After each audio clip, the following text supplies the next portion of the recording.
सच। क्या विषय है आज आपने तख्ती ली है? समान काम, समान वेतन, समान सम्मान। देखिए, मैं ये समझता हूँ जो कर्मचारी है, सरकारी कर्मचारी की संख्या बहुत कम है, 2% सरकारी नौकरियां है, लेकिन उसके अलावा भी एक बहुत बड़ा सेक्टर जिसको हम प्राइवेट सेक्टर कहते हैं, और संविदा, ठेकेदारी, आउटसोर्सिंग के जरिए भी बहुत सारे कर्मचारी काम कर रहे हैं। उसी काम को सरकारी कर्मचारी 8 घंटे करता है, उसको 50,000 रुपये मिलते हैं। उसी के साथ काम करने वाला संविदा, ठेकेदारी, आउटसोर्सिंग वाला जो व्यक्ति है, कर्मचारी, वो भी 8 घंटे काम करता है, उसको 8,000 रुपये मिलते हैं। ये जो वेतन विसंगति है, ये जो इतनी बड़ी गैर बराबरी है, ये गलत है। समान काम, समान वेतन। कम से कम गरिमाई जीवन जीने के लिए जो वेतन की जरूरत है, इतना वेतन तो कर्मचारियों को मिलना चाहिए। आप ये महसूस कीजिए, जैसे पुलिस है, पुलिस के कर्मचारियों को 50,000 रुपये तनख्वाह मिलती है, होमगार्ड को 10-12,000 रुपये मिलती है, 16,000 रुपये मिलती है, पीआरडी के जवान को उससे भी कम मिलती है। तो मैं ये समझता हूं कि ये अन्याय बंद होना चाहिए। जितने भी आउटसोर्सिंग, संविदा, ठेकेदारी पे कर्मचारी है, उनको जितना काम वो करते हैं उसके मुताबिक जो है उनको सैलरी मिलनी चाहिए। ऐसी मेरी मांग है, और मैं केंद्र सरकार से मांग करता हूं कि वो कानून लाएं, समान काम, समान वेतन और समान सम्मान।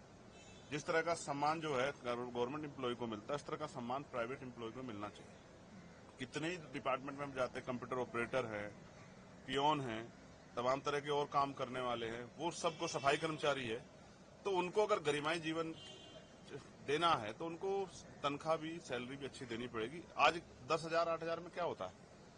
किसी अच्छे स्कूल में अपने बच्चों को नहीं पढ़ा सकता आदमी। अगर कोई बीमार हो जाए तो 8,000 रुपये तो एक ही दिन में उड़ जाएंगे अस्पतालों में।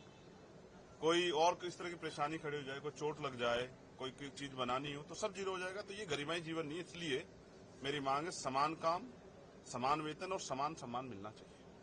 दूसरा सवाल ये है कि सुदर्शन रेड्डी जो है, उनको वाइस प्रेसिडेंट कैंडिडेट के लिए नॉमिनेशन वो भरने गए हैं, लेकिन आप लोग नहीं दिखे। विपक्ष के साथ आप लोग भी हैं, क्या वजह है? कई लोग नहीं दिखे। देखिए, मेरी जानकारी में नहीं उनको कैंडिडेट बनाया, मैंने मीडिया से सुना है। मुझे अब तक किसने कहा नहीं है कि आपको आना नॉमिनेशन में या आपको आना चाहिए। तो कोई बात नहीं, ये लोकतांत्रिक अधिकार है और संविधान को बचाने के लिए हम अपने अधिकार का प्रयोग करें।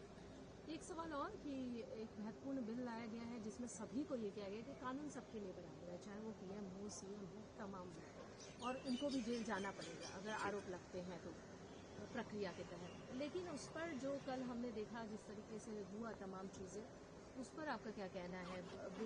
बिल्कुल, कानून सभी के लिए बराबर होना भी चाहिए, लेकिन जब एडमिनिस्ट्रेटिव जो है, एडमिनिस्ट्रेटिव बॉडी या पुलिस जो है, वो सरकार के आधार पर काम करने लगे, जो कि एजेंसियों को हमने बहुत बार देखा भी है, तो फेयर इन्वेस्टिगेशन या फेयर जो है रिपोर्टिंग की जो है, वो उस गुंजाइश किससे की जाए? कई ऐसे अधिकारी, कई ऐसे एजेंसियां, कई इस तरह के मामले आए, जैसे ईडी को ही आप देख लो, कितने मामले दर्ज होते हैं, कन्वेंशन कितने मामलों में होता है, ये सबके सामने। तो मैं इसलिए कह रहा हूं कि जब गवर्नमेंट जो है कोई कानून बनाती है तो वो अपने हितों को देख के बनाती है। और मुझे तो जिस तरह का कल मैंने चर्चा सुनी, और मुझे ऐसा लग रहा है कि जो उनके साथ नहीं है उसको जेल जाना पड़ेगा, ऐसा मुझे लगता है। इस तरह का बिल जो वो लेके आए, उनका बिल सीधा कह रहा है, हमारे साथ रहोगे तो मौज करोगे, हमारे खिलाफ रहोगे तो जेल जाओ।